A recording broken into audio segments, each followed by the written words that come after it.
Maayong adlaw kaninyong tanan dinha. Hinaot po unta nga ang Ginoo kanunay nga magauban kanato. Ilabi na sa atong pagtuon sa balaan nga pulong. So sa dili pa kita magsugod, atong hangyoon ang Espiritu Santo nga maoy magauban kanato karon. Kay siya ang tinuod nga maestro, siya ang tinuod nga teacher kanato. Magampo kita. Amahan mong langit nun, daghang salamat nga imong gihatag ang imong kinabuhi aron nga kami makabaton og kinabuhi nga walay katapusan. Daghang salamat Ginoo sa imong gihimo. Hinaot pa unta nga kini mabutang sa among tagsa-tagsa ka panghuna-huna nga ikaw nagsakripisyo alang kanamo. Ginoo, hinaot pa unta magauban ka kanamo karon. Hinaot po nga among masabtan ang among tun-an karon kay ikaw lang ang tinuod nga teacher namo. Ginoo, panalangin na kining tanan sa ngalan ni Hesus nga among manluluwas. Amen. So guys, sa dili pa kita magsugod, magpasalamat lang ko sa tanan nga mitabang.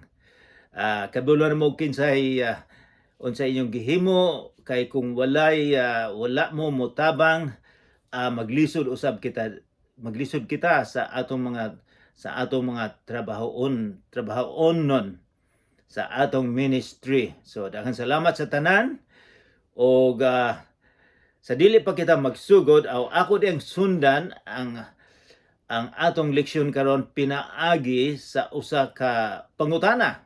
Tan-aw nako kung naibalo ba mo sa atong lesson sa Matthew, sa sulat ni Matthew, kay balo ko nga naghatag mo testimony, naibalo ko nga daghang nantiguhan mo sa atong pagtuon. Apan na ako'y usa ka pangutana dinhi, magpili mo og unsa may gyud tinuod nga answer. Walay kopyahanay ha. Kini unsa man yung pilion. Kini ang pangutana. Kinsay nabulahan or kinsay nakadaog sa dihang gilansang si Jesus sa cross? Kinsay nabulahan, kinsay nakadaog? Magpili mo. Ang mga pangulo ba sa ilang relihiyon, ang mga Sanhedrin, ang mga Fariseo, katong mga tao nga gustong ipapatay gyud ang atong Ginoo, sila ba ang nakadaog? Kay kung mamatay ang atong Ginoo, wala na sila kompetensya. Sila ba? Ikaduha, si Pilato, siya ba ang nakadaog? Kay nanghunaw siya, biingon siya, kamo na ang bahala, di na ako ni problema. Siya ba'y nakadaog? How about si Barabbas? Siya man unta ang ilansang sa cross. Siya ang rebelde, siya ang killer, siya ang dakong problema sa ilang katilingban. Apan nakal-iskapo siya. Ang gipili sa mga tao mao si Jesus. Siya ba ang nabulahan? Or how about kumusta ang mga disipulo? Sila ba ang nabulahan? Sila ba ang nakadaog? Kay nanago man sila, wala sila madakpi, wala sila ilansang sa cross, wala sila malatigo. Sila ba ang nabulahan sa sitwasyon? Kinsa may inyong pilion? Or ang nabulahan ikaw ug ako sa pagkamatay sa atong Ginoong Jesucristo sa iyang sakripisyo? Naibalo mo, ang nabulahan, ang winner sa gihimo sa atong Ginoong Jesucristo mao ikaw ug ako. Ikaw ug ako maunta ang ilansang didto sa cross. Apan gipalit ni sa atong Ginoong Jesucristo. Naba mo, nakatilaw ba mo nga naa kay utang? Di gyud ka makabayad sa utang kay dako kaayo.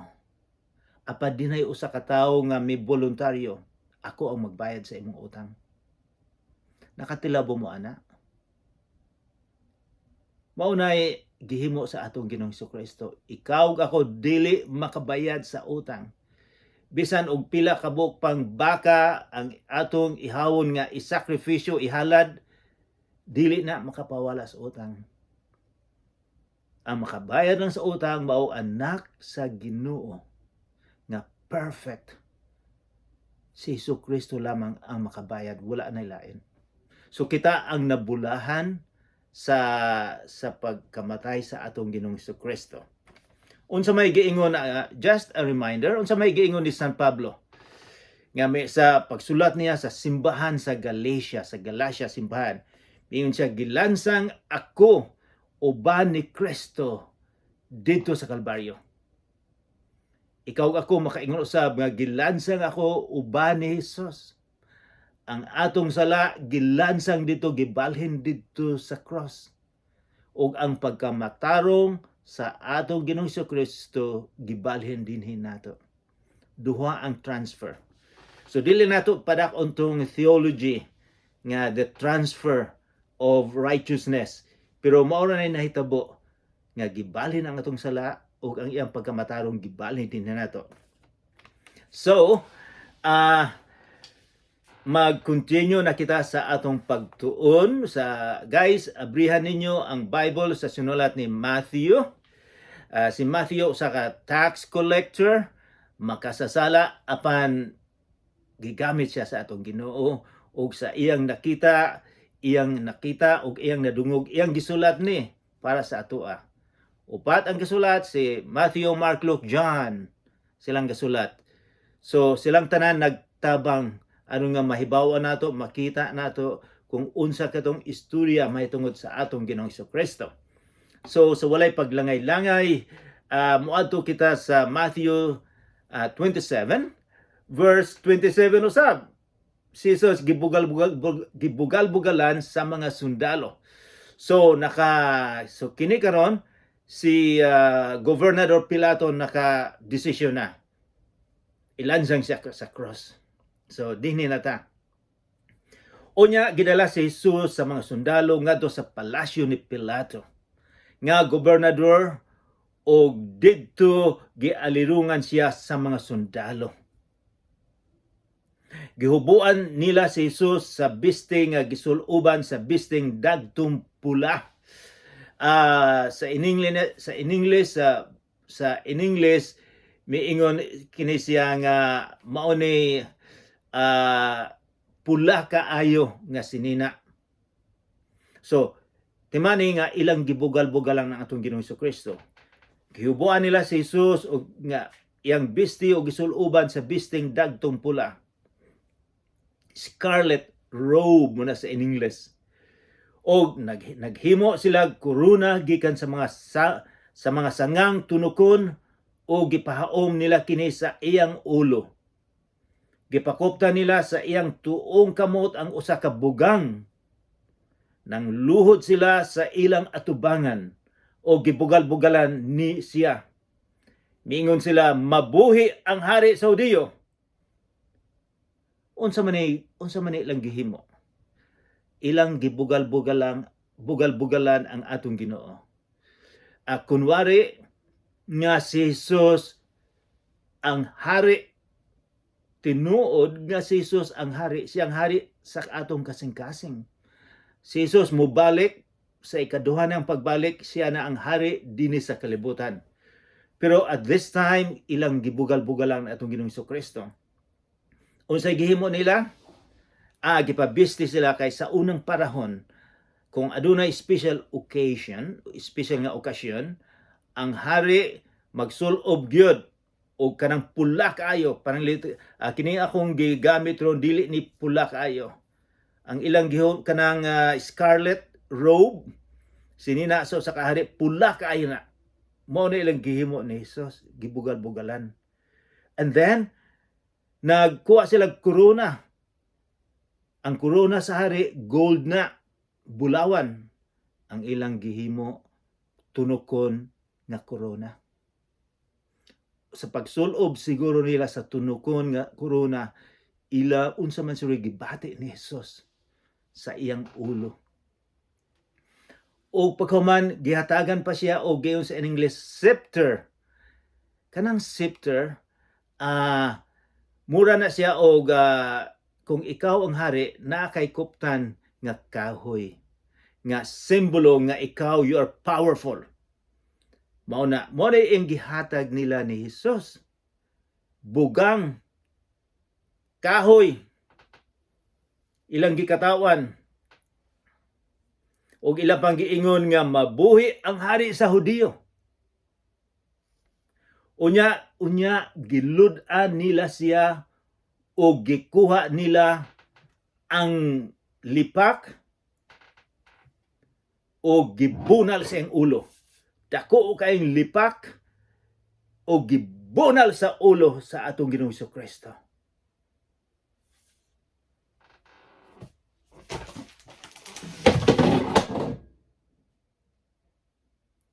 Verse 31, human nila bugal-bugali si Jesus, gihukasan nila siya sa bisting dagtong pula, kadtong pula nga mura og robe, o gisuluban sa iyang kaugalingong bisti, unya gidala sa gawas sa aron ilansang sa cross.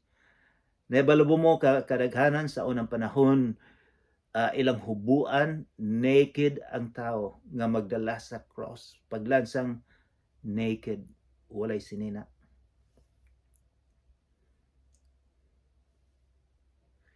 Versikulo 32, sa ilang pagpanggula sa syudad, hisugatan nilang usa ka tawo nga ginganlag Simon nga taga Cyrene o gipugos nila siya sa pagpasan sa krus ni Jesus. Kini si Simon taga Cyrene. Karong panahon na mo na Libya, nakaadto mi dito sa barko pa ko. Libya, pagkatas ang tuo sa Libya ang Ehipto. So mga sobra siguro ni siya sa usa ka bulan nga naglakaw aron nga makaadto sa fiesta sa Passover. Pero wala sa kabalo unsay nahitabo didto, dali man lang makita nila sa mga Romanon itom man siya. So giingnan nga, hey, pasana ni. So iyang gipasan. Wala siya kabalo nga anong gipasan, wala siya kabalo kung kinsa ni Jesus. Apan atong mahinungduman nga si Jesus miingon nga pasana ang imong cross. Verse 33, unya miabot sila sa usa ka dapit nga ginganlag Golgotha, nga sa ato pa ang dapit sa kalabera. Pila nakatuig karon miadto mi didto og among nakita kining dapita nga murag kalabira ning usa ka bukid. Apan atong hinumduman nga si Jesus gilansang sa cross dili sa bukid kundi sa daplin sa pinakadakong dalan aron nga makita sa mga tao nga kung against ka sa mga Romano mao ni mahitabo nimo. So daghang makakita nga ikaw gilansang sa cross. Sa wala pa niini daghang mga Hudiyo nga gilansang sa cross. Mao na unsa ka isog, unsa ka grabe ang mga Romano. Versikulo 34, didto ila siyang gitunulag bino nga sinagulag abdo aron iyang imnon. Apan tapos niya tilawi kini wala siya mo inom niini. Unya gilansang nila siya sa cross o gibahin-bahin nila ang iyang sapot pinaagi sa ripa. Tapos naglingkod sila og nagbantay kaniya. So sa akong giingon ninyo, ang ilang tradition o practice nila gihimo nga kung bitayon ka, naghubo ka, wala kay sinina, walay kalsones, walay underwear. Sa dito na sila sa verse 36, tapos naglingkod sila ug nagbantay kaniya. Ibabaw sa ulo gibutang nila ang karatula sa sumbong bato kaniya. Mao kini si Jesus ang hari sa mga Hudiyo. Si Jesus dili lang hari sa mga Hudiyo, kundi hari sa imuha ug sa ako. Siya ang hari sa kalibutan. 38, unya tupad kang Hesus gilansang nila sa laing duha ka cross, ang duha ka tulisan. Ang usa sa iyang tuo, ang usa sa iyang wala. So atong nahibaw-an sa ubang mga gospel nga ang usa wala mo tuo ni Hesus. Ang usa misalig, miingon siya, kung moadto ka na sa imong gingharian, iuban mo ako. Unsay sulti ni Hesus? Karon dayon muuban ka kanako. Verse 39, ang mga tawo nga nang labay nagpanglingo, gibiay-biay nila si Jesus. Ikaw ba katong muguba sa templo og motukod niini pag-usab sa sulod sa tulo ka adlaw? Kung ikaw ang anak sa Dios, luwasa ang imong kaugalingon ug kanaog sa cross. Do you think dili na kaya ni Jesus? Unsa may giingon ni Jesus ni San Pedro? Kung gusto nako, mukuha ko 72 ka mga anghel nga mutabang. Apan ang gusto niya nga sundon ang sugo, ang plano sa Amahan. 41, gibugal-bugalan usab siya sa mga kadaguan sa mga pare o sa mga magtutudlo sa balaod o sa mga namunuan sa mga Hudiyo. Kini sila ang Sanhedrin, kini sila ang Kongreso. Miingon sila, giluwas niya ang uban apan dili siya makaluwas sa iyang kaugalingon.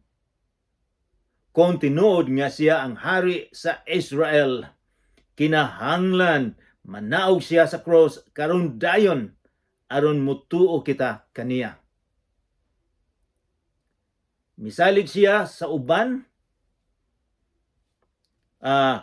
misalig siya nga ubanan siya sa Dios, o miyon siya nga siya ang anak sa Dios. Tinuod man nga si Jesus mingon nga siya ang anak sa Dios. Tan-awon kuno nato kung luwason ba siya sa Dios karon.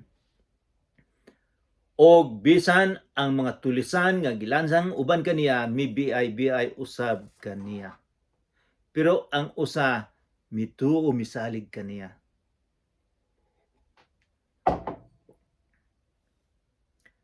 Verse 45. Sa pagkaudtong tutok alas 12, mitabon sa tibuok yuta ang kangitngit og milungtad og 3 ka oras. So mao ni mga katingalahang mga butang nga nahitabo sa dihang si Jesus gilansang sa cross. Verse 45, sa pagkaudtong tutok mitabon sa tibuok yuta ang kangitngit nga milungtad og 3 ka oras. 46, og sa pagka alas 3 sa hapon mituaw si Jesus, Eli, Eli, lama sabachthani, nga sa ato pa, Diyos ko, nganong gibiyaan mo ako.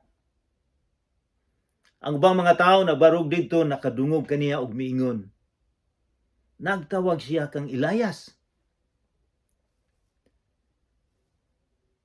Diha usa kanila ang midagan aron pagkuhag espongha nga iyang gihumod sa baratuhong bino o gitaod sa tumoy sa usa ka bugang o gitunol ngadto kang Hesus aron ipainom kaniya. Apan miingon, ayaw una tan-aw nato kung muani ba si Elias aron pagluwas kaniya. Unsa man ay gibuhat nini sa akong pagbasa sa in English nga Bible, dinhi sa Binisaya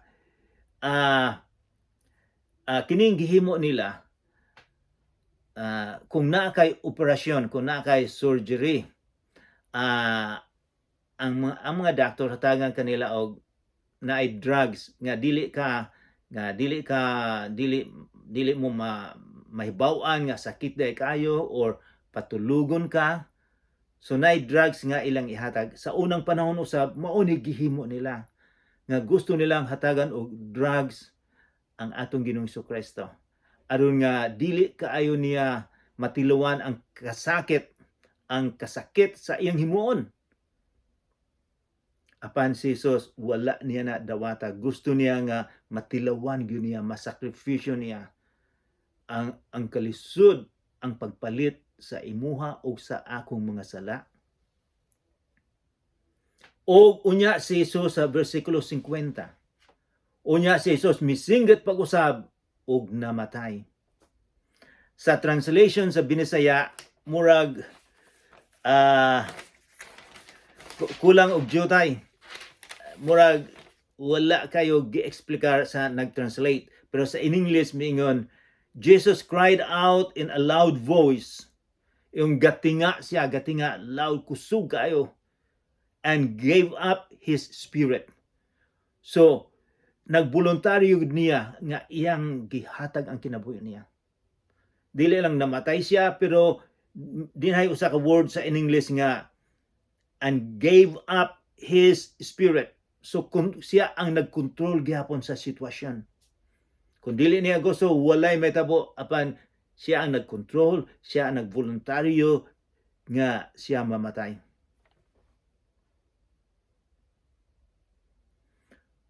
Verse 51, unya ang tabel sa templo nagisi gikan sa taas ngadto sa ubos.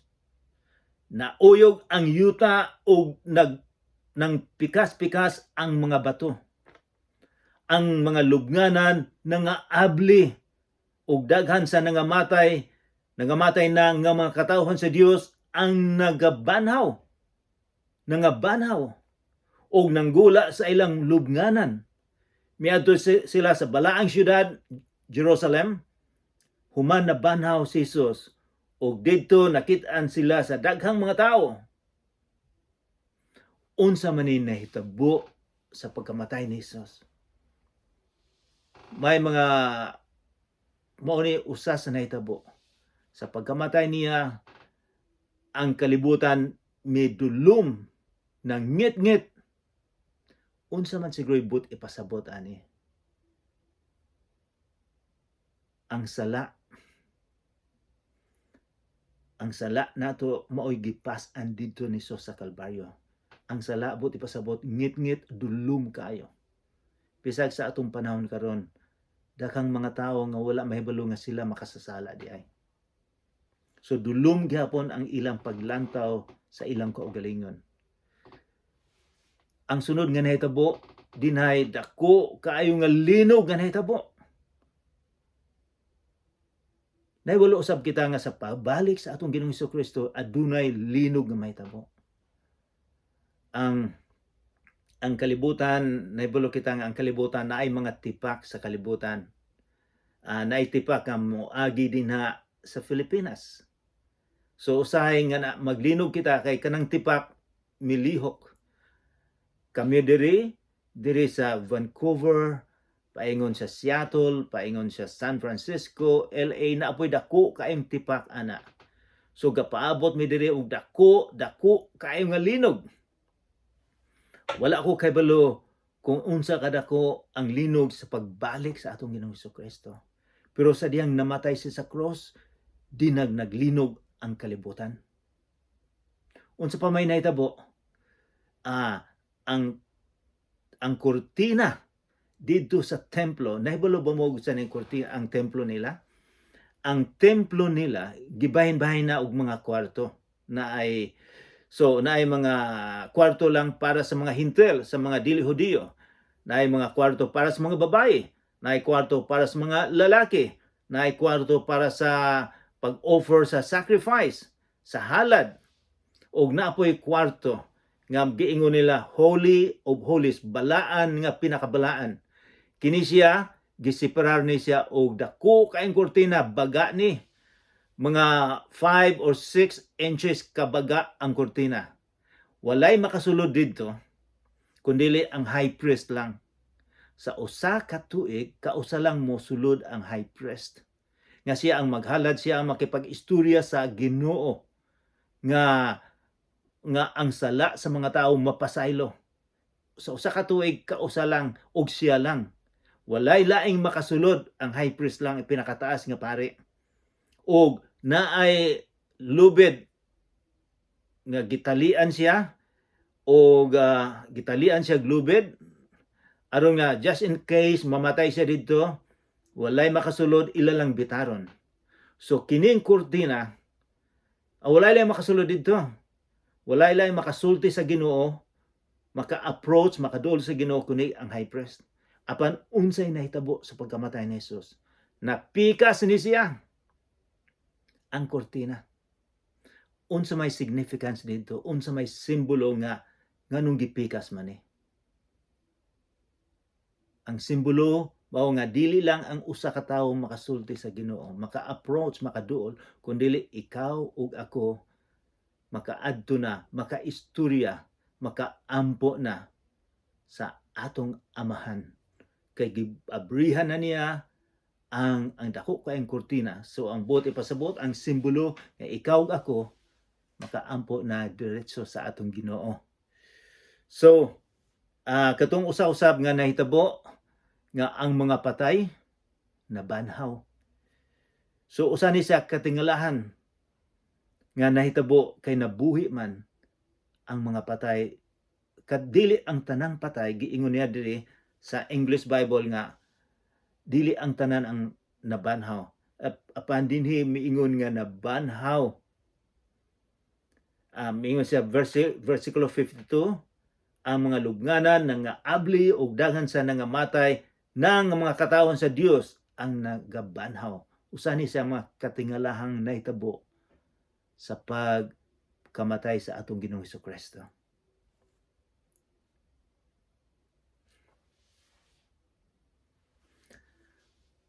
Sa diha nga ang opisyal ug ang mga iyang mga sundalo nga nagbantay kang Hesus nakamatikod sa linog ug sa tanan nga nahitabo, nangahadlok sila pag-ayog miingon, siya gayud ang anak sa Dios. Dina na sila mituo.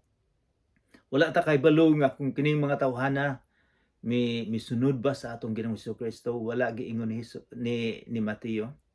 Apan dinha nahibaw-an nila nga si Jesus gyud ang anak sa atong Ginoo. Sa dili layo kaayo, dito'y daghang mga babae nga nagtanaw. Nag-alagad sila kang Hesus og mikuyog kaniya gikan sa Galilee. So hain man ang mga lalaki, mga disipulo, dili na makita. Mas kusog pa sa seres ang pagdalaga nila. Ang mga babae, didto naglantaw ni Jesus, wala mo dalagan. Kini sila kaysa sa tulo ka tuig nga si Jesus nag-ebanghelyo, nag-sermon siya sa mga laing lugar, kini sila ang miuban sa atong Ginoong Hesukristo. Sa atong Hesus, sila ang naglungag, sila ang namalit og pagkaon, sila ang nag-alagad sa atong Ginoong Hesukristo.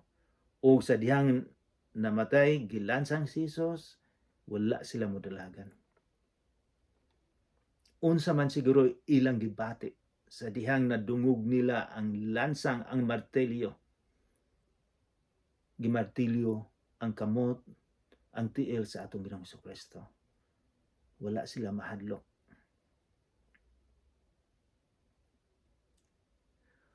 Versicle 56, uban kanila mao si Maria Magdalena, si Maria nga ina ni Santiago ug si Jose, Santiago ug ni Jose ug ang asawa ni Zebedeo. Verse 57, sa pagkangit-ngit na miabot si Jose nga taga Arimatea. Adunahan siya og usa ka usab ka sumusunod ni Jesus, usa ka dato nga tawo na sumusunod siya sa atong Ginoong Hesukristo. Unsa may gibuhat niya? Miadto siya kang Pilato ug gipangayo niya ang lawas ni Jesus. Og mimando si Pilato nga ipahatag kini kaniya. Busa gikuha kini ni Jose ug giputos niya sa usa ka bag-ong habol nga lino. Gipahimutan niya kini sa iyang kaugalingong lubnganan nga bag-o pa lamang gilungag diha sa usa ka dakong bato. Unya giligid niya ang usa ka dakong bato aron isira sa pultahan sa lubnganan ug milakaw siya. Sa unang panahon sa among pag-adto dito sa Jerusalem, among nakita ang lubnganan sa atong Ginoong Hesukristo. Ang lubnganan nila dili sila magkalot, kundi sa pangpang magbangag sila, ilang ibutang didto ang minatay. Si Jose usab iyang gihatag bag-o pa kaayo, iyang gipagamit sa atong Ginoong Hesukristo. Si Maria Magdalena o ang laing Maria naglingkod didto nga nagtan-aw atbang sa lubnganan. Unsa man siroy gibati nila, wala sila modalagan, didto sila gibati siguro nila ang kadakong kaguol. Wala sila kay balugyod unsa ang plano sa Ginoo. Bisan ang mga disipulo sa pagka-uban-uban nila 3 ka tuig, wala gyud sila makasabot kung unsa ang plano, unsa ang trabaho sa atong Ginoong Hesukristo. Wala sila kay balo nga si Jesus siya ang hari sa kasing-kasing. Kay ang ilang gipaabot ang hari nga general nga lupigod ang mga Romano. Murag maugi ilang paglantaw. Wala sila makasabot nga espirituhanon ang pagkahari sa atong Ginoo. Siya maghari sa kasing-kasing. Sa akong giingon ninyo, mubalik si Jesus, siya na gyud ang maghari sa kalibutan for 1,000 years. So, kini sila nag-antos gyud kaayo na unsa na siguro mahitabo sa atong Ginoong Hesukristo. Wala sila makaibalo nga giingnan naman unta sila nga ako mubangon ako sa 3 ka adlaw. Verse 62, pagkasunod nga adlaw nga mao ang adlong igpapahulay, Sabado, ang kadaguan sa mga pari o ang mga parisyo nagkita kang Pilato. Miingon sila, "Sir, nahinumdum kami nga sa buhi pa kadtong bakakon." Miingon siya, "Mabanaw ako sa ika-3 ka adlaw." Bakakon ba nga atong Ginoong Hesukristo? Sa 3 ka adlaw nabanhaw siya. Mao nang makasalig kita sa atong kaugalingon, mosalig kita sa usa ka tawo nga perfect nga Ginoo nga atong isalig ang atong kinabuhi. Wala na may laing leader sa relihiyon sa kalibutan karon nga namatay ug nabanhaw. Ang atong Ginoong Hesukristo lang. So kinsa may imong saligan? Verse 64, bosa, pabantay pag-ayo ang lubong hangtod sa ika-3 ka adlaw, aron dili makawat sa iyang mga tinunan ang iyang lawas, ug manugilon nga nabanhaw siya. Kining ulahing bakak, mahimo unyang mas dautan pa kaysa unang bakak, mingon sila. Busa mingon si Pilato kanila, "Pagdala kamo gwardiya o gwardiyahi ninyo pag-ayo ang iyang lubong." Busa nang lakaw sila aron pagsiguro nga walay makahilabot sa lubong. Ilang gipalig-unan ang sira sa lubong o gipagwardiyahan niya.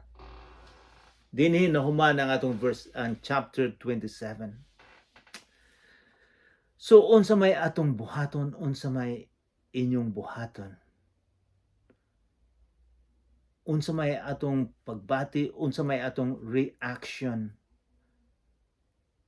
sa gihimo sa atong Ginoong Hesukristo?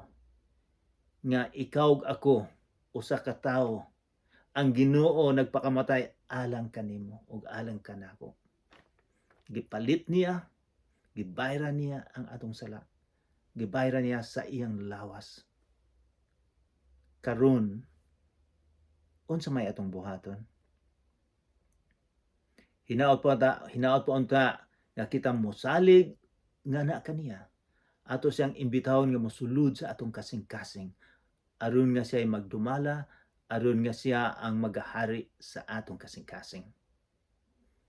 Magaampo kita. Amahan namong langit nun, daghang salamat sa imong gibuhat dito sa Kalbaryo.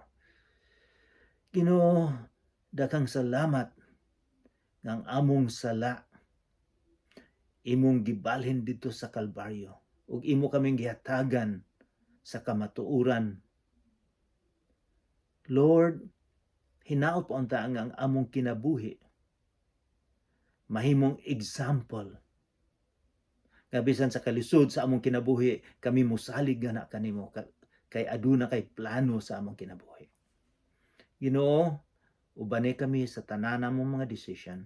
Daghang salamat sa imong sa paghatag nimo sa imong lawas dito sa Kalbaryo.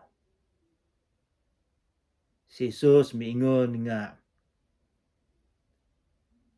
this is my body, this is my blood, do this in remembrance of me. Ug miungusab ang amahan nga kini ang akong anak, mutuo mosalig mo. For God so loved the world that He gave His only begotten Son, that those who ever believe in Him will have eternal life.